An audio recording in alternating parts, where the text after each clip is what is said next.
morning and welcome once again to our thought for the day. I want to read to you that verse again from Daniel chapter 6 and verse 16.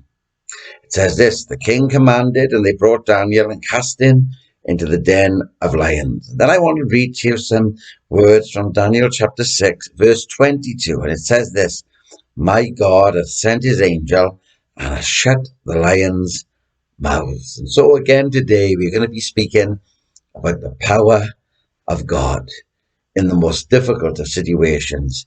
And each and every one of us, each one that is listening, and me that is speaking to you today, we need the power of God in our lives. And so again, we're looking at Daniel and the power of God in his life.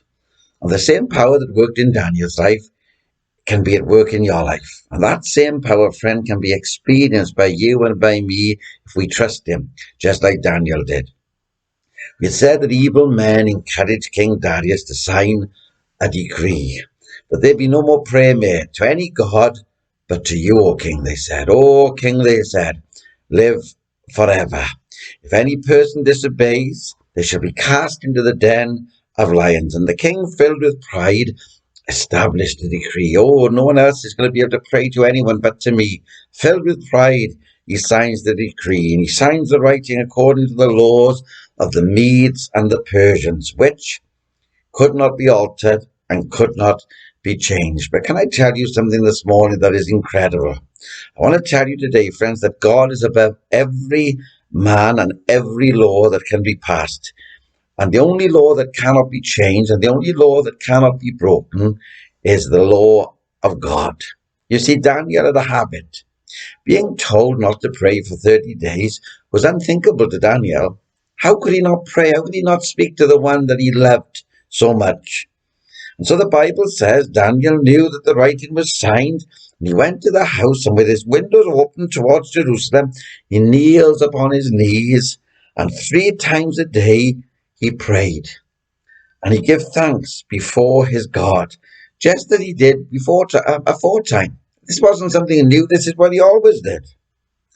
30 days without prayer was unthinkable.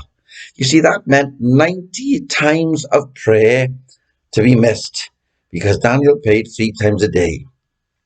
There may be someone listening this morning, and you say, well, I have a sinful habit that I can't break and I can't give up. I want to tell you that God has the power to break those habits for you.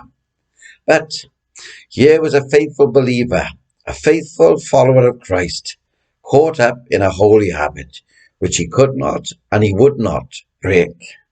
You see, the habit of prayer and of worship and of getting alone with God, he would not miss. God help each one of us to catch this habit that we must come and speak with Christ each and every day. You see, there are people, if they were told or if they were asked not to pray for 30 days, it would make no difference to them because they don't pray in any case. There are churches that if a ban for 30 days was put on them that they mustn't pray, it would make no difference to them because they have no prayer meetings anymore anyway. Friends, if you want to experience the power of God, get on your knees. Get on your knees and get in the habit of praying and keep praying until the power of God falls, because God will answer the prayer of his faithful servants. Let's continue again tomorrow morning and see again how the power of God moves in Daniel's experience and how God brings him through victoriously.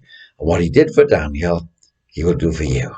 God bless you, and I look forward to being with you again the same time and the same place tomorrow morning.